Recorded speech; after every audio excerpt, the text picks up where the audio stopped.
Greetings, sir and sirettes, and welcome back to From the Depths with me, Lathrix, and of course, welcome back to the Doombox. In today's episode, we're going to be doing something rather simple, which I think will save us a lot of hassle in the long run. Today, we are going to be building a defense tower, or perhaps several defense towers. These will most likely house one specific type of weapon, the ever-glorious flak machine gun, a very rapid firing gun which will fire very small flak pellets which are incredibly effective against any type of flyer really, but also surprisingly effective against pretty much everything else. They're not the most powerful type of weapon in the game, but as people know who have watched me for a while, I do love rapid fire advanced cannons. It's one of the very few things I would say I'm incredibly good at in the game, and so it's always a nice challenge to make a flak weapon that counters everything. So that's exactly what we're going to do. I'm going to swim on over, most likely to the larger island over here, and we're going to build ourselves a defense tower. And then if we have enough time, I will likely build another one with a different type of weapon, either just a different type of advanced cannon, or maybe something like a defensive laser. Either way though, in this volume-restricted world, I think some defense towers would do fantastically. It would also mean we're a little bit easier to protect when we're under attack, because having mobile defenses is good, but it's also a lot of hassle when it comes to being attacked from several places, having the craft go to the wrong area, and stuff like that. So I'll be right back as soon as I've laid the groundwork for our first tower. So I may have lied. Very quickly, I have made some changes to the Doombox between the last video and this one. The shields are no longer active all the time, so they will be turned off when we're not in combat. And also, I've set it up so the steam boilers are only active at full tilt during battles. When a battle is not active, the steam engines go down to a very leisurely 5% power, which is just enough to charge up the Doombox a little bit and also have the resource harvesters going. As you can see here, the energy in the bottom right is going up very slowly in comparison to last time, just keeping everything ticking over. Okay, so now we're going to build ourselves a tower. Naturally, I forgot we sort of needed the Heartstone, so let's move over there with the Doombox first of all. And then we jump down and very quickly put down a Heartstone. That's the first thing we need to do. There we go, good enough, and let's get ready to jump out. Yay for leaving the manual controls pretty much untouched. Down we go, okay. Don't really care right now, let's just put this down and into Misk, I think. Thankfully we are paused now. Heartstone. And now we're fine, and you can go back to where you were. So I've placed some foundation, and I've also changed the direction of the building. This way, we are now facing towards the north, rather than facing towards the east. Although this doesn't make too much difference when it comes to a static building in which we are making a turret for, it just makes me feel better knowing that we are indeed facing the correct way. I've also decided I'm probably going to build this more as a bunker than a tower. So it's not going to be all that tall, but it is going to be quite wide and very, very heavily armoured at the base. This way we can have some serious amounts of ammo inside so that we can continuously fire. It also means that it's going to be a lot easier to dodge several types of weapon since we're not going to be quite as big in terms of height, which does make you more vulnerable, surprisingly, against pretty much everything. Okay, I think this is as tall as I'm going to want the tower to be. This way, we're not going to hit the maximum volume, and so we can be a little bit more selective about what stuff we use for the armor itself. Since we're not going to be oversized, we can use some of the more expensive stuff, such as the heavy armor, and then we can also add some laser protection, and perhaps even some missile protection, making these bunkers very, very sturdy. So, let's finish up the turret first, so we have the actual weapon part finished. Then after that we can work more on the armor. Also, Doombox, where are you going? As usual, I'm going with 100mm shells, which means we should be able to fit in 10 of these lovely, lovely casings. So, how are we going to do this then? It really depends on what type of enemy we're going to be after. I could go with fragment shells, these would be effective against pretty much anything, or I could go for true flak, and then use something like the proximity fuse, or even the timed fuse. That would make it really good against agile enemies, but since I'm not sure what we're really going to be facing, I do think that perhaps just going with standard flak warheads, which are good at disrupting small enemies, would be decent enough, and then simply use an inertial fuse. This way, even if they bounce off the enemy, since we're not going to have much armor penetration, they will just detonate as soon as they hit. Of course, the problem with this is that we have to actually hit the target. The flak isn't going to detonate unless it hits the enemy, but it will counter shields as well. So this is an anti-shield and an anti-light type of weapon. I don't think it's going to be the best, but let's just go with it for now and see how it does. Go with that many of those, and then at the front, let's just use one of you. There we are, 100mm. So these are going to go nowhere near as fast as I thought. Yeah, it would need to be faster than this, but the damage is already very, very low. Perhaps flak won't be the way to go. I would like to use flak, but I don't think it's going to work out against the enemy types we've seen so far. I mean, we could do something like this. This is very quick shells, but the strength is very, very low. The damage this would do would be very minimal. Still counter shields, but that's about it. And we could always just go with fragments, which are much better at this, or with high explosive. Another thing we could do is, if we pretend shields don't exist for a moment, we could go with a full-on armor penetration round. Now, these are fantastic. When these things work, and you're up against the right type of enemy, having this value of armor piercing and this faster shell can just obliterate. Pretty much, even heavy armor gets annihilated by this. But it would require the idea of the enemies not using shields, because this is the easiest to counter with shields you can possibly have.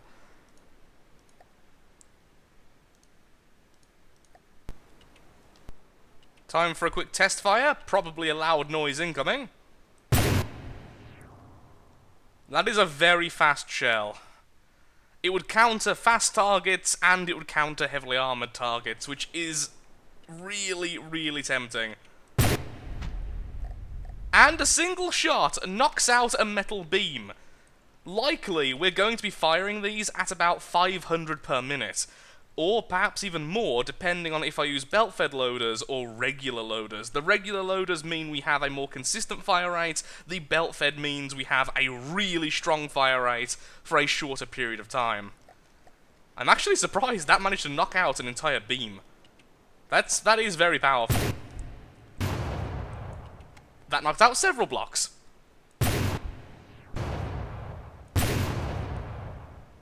Yeah, that is really nasty. We're going with this. We are definitely going with this. I'm not a huge fan of armor penetration purely because it's so easy to counter with shields. But at the same time, those are some serious... Okay, I need to fix this. Why is this always going backwards? I feel like perhaps I've got the thrusters just balanced wrong. I mean, I could always just take it out of play and just let it harvest there, but I like having it in the background. Just not doing that. Do we need to shoot you again? Because we will.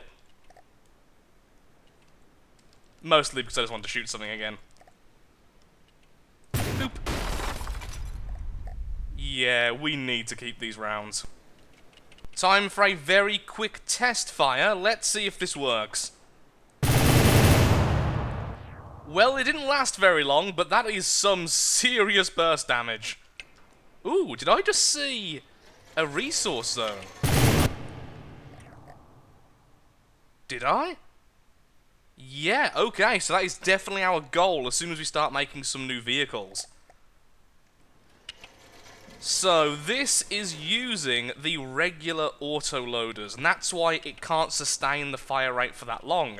The fire rate, by the way, which is currently set, is 1,000 rounds per minute. which is actually very obtainable in this game, but using regular autoloaders you have to place them perfectly, and they have to be fully loaded to have all that efficiency to be able to keep up with loading the gun as fast as it can fire. So let's add some more, and let's see if this helps. This is also going to consume so much ammo, it's going to be a little bit difficult to fit so many ammo barrels in this bunker. I will call it a bunker. In this bunker without it being very, very easy to detonate. On the upside, since we are using regular kinetic shells rather than explosive shells, they are actually non-explosive, so if the turret gets hit, it doesn't instantly detonate. It just breaks apart. Almost ready to test again? Well, actually, I think it is ready to test again, so let's find out if this works. If this works properly now, we can have a 1,000 round per minute Gatling gun in order to kill the enemy. And since we're using regular autoloaders, it will even be a sustainable fire rate. If it doesn't work, we're going to have to scale back the fire rate because I can't keep on increasing how much ammo we're going to need to get to that 1,000 fire rate. Already, we don't have enough space for this amount of ammo, and this is just about working okay. I mean, I am out of ammo now, but that's because all the tests and the weirdnesses. Anyway, fire.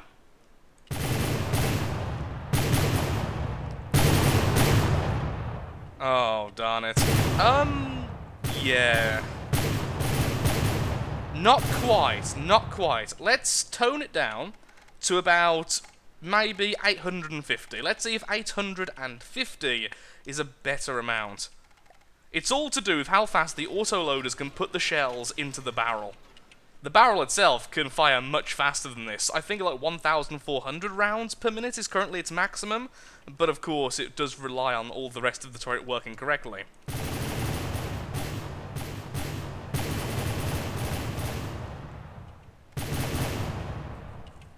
I don't quite understand why it pauses and then fires a little volley. That's very odd to me. Well, I did say 500 in the first place, and I feel like 500 it will be.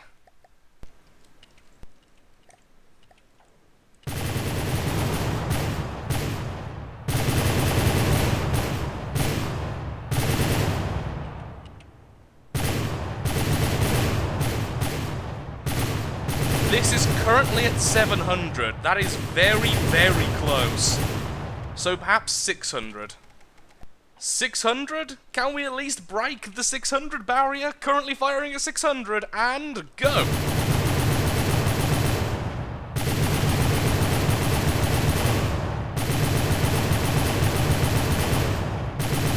Okay, it's not reloading yet.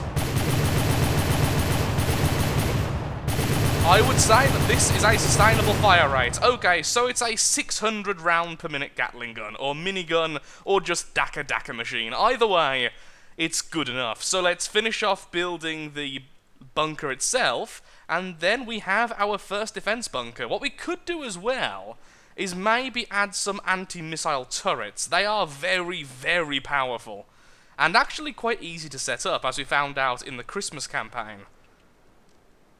I wonder if I have space for it. If I have space for it, I will. Otherwise, I may make a mini bunker with the simple goal of shooting down missiles.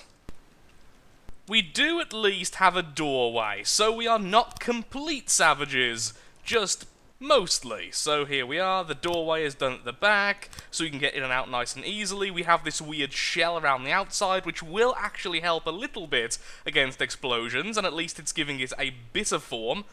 A bit chaosy, honestly. Considering the last video was all about being orky, we're now back down the route of glorious chaos. And now, we need to add the turret cap. Once we have the turret cap, we can add the AI, and at that point, it's at least functional. So even if the enemy attack us right now, we should be able to use this in the battle.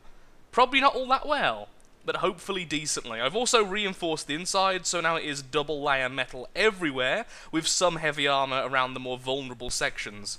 Well, here we go. Far earlier than I was hoping, there are now enemies here. So very quickly, I've just threw together this turret cap and completely covered our ammunition with heavy armor and regular armor. I'm not entirely happy with this, and obviously it's still ugly as sin, especially the turret cap, but I went with functionality over looks because that's far, far quicker. So in 1 minute's time, the battle will be forced to start, so I'm going to do a few little last-minute changes, and then we're going to see if this is even going to work. I'm just hoping our detection equipment will be good enough for the accuracy of these shells. The faster the shells go, the more likely the AI is going to screw up trying to aim them correctly, I've found, because even a slight bit of inaccuracy makes a huge difference. Either way, I'll be right back. Well then, here we go, and sadly, I found out something incredibly annoying. Our lovely Doombox is out of power. I forgot that boilers do not work when a vehicle is spawned out of the game. Which means A, we haven't been getting resources for the last 5 or so minutes, and B, this thing is going to sink straight into the floor as soon as we place it, which means I need to place it on one of the islands. If we don't, then we're going to have the problem of it sinking and not able to fire all of its weapons. So I think I may place it here. So not on the edge, but instead somewhere like this, and let's make it so it doesn't go quite as high. Maybe about 20 meters off the floor, something like that. That should be okay, I think. Well, let's just begin the battle. Clearly a little bit too high. I feel like the Doombox is going to take at least a little bit of damage when it crashes into the land. But either way, we are already firing our shells, and by the looks of things, we've already done a little bit of damage. Okay, some internal explosions there. Swapping targets. Not too sure why, but okay. Missiles going in there, doing their thing. And the Doombox is hopefully getting off the ground now. That's very helpful. Oh, come on, straighten up. Why would you do this to me, Doombox? Oh, Lord. Thank you, many layers of armor. The Doombox there being worthless. Ow. My soul. First enemy is down.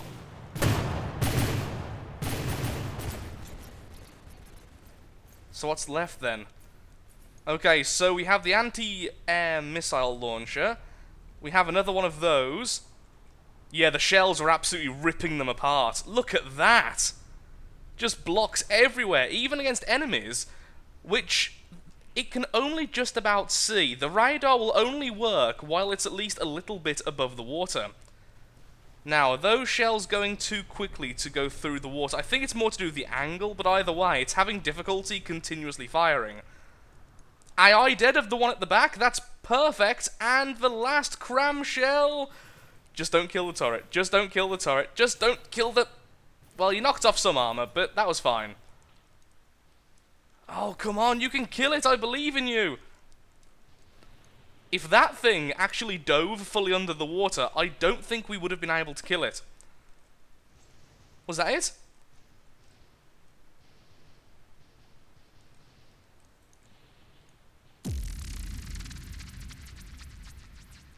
Doombox. Really though, bro. Bruh.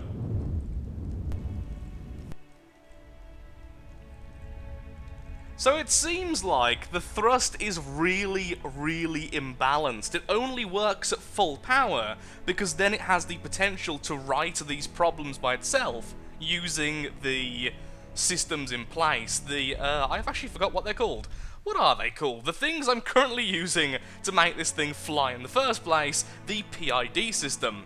I think what I may need to do is make them a little bit more sensitive so they react quicker. So they look at less time, and then look at how much deviance has happened in that small amount of time, rather than a longer amount of time, and then try to correct that. Because as it stands, if this thing ever runs low on power, it's going to do a front flip. which would be very, very annoying indeed. Or I could just route more power to the pitch MID and less power to the altitude. That way, it will always try to be completely flat rather than getting off the ground until it has enough energy to do so. It really doesn't help we have such a heavy turret on the backside as well. It's not balanced in terms of mass either. So the mass is imbalanced and so is the thrust, but so far we have been in quite a rush. Either way though, let's spawn back in our structure, which I think I'm going to call the Doombox. We have the Doombox and the Doombus. And there's my corpse. We desperately need to make that turret cap prettier, because that thing is hideous at the moment. The actual box shape, though, I'm actually growing rather fond of. What I may just quickly do is paint the top section here. One thing I've just realised, which honestly is sort of terrifying, is that right now we are meant to be fighting against the weakest of all of the factions. This is the Deepwater Guard of this particular campaign. And they are actually pretty terrifying. That cram volley, the only reason why it's not completely obliterating us is because it's been missing the Doombus, and thankfully this is essentially a giant lump of armour. The cram shells themselves seem to be on the weaker side of cram shells, as you can tell by the colour of their trails. If they are a deep red, then they have a lot of explosive. If they are yellowy orange, then they have very little explosive currently loaded in. And they were fairly yellow, so those are on the weak side. I'm actually really scared to see what's going to happen with the other factions, because if this is considered the easiest, and this is meant to be quite a nice campaign for getting back into the game, I really do think the next few factions are going to be absolutely brutal. Of course, by then, I'm hoping I have some more resources, some more resource zones, and of course, I'm not fighting with our lose condition every single time. But even so, it's a pretty frightening prospect.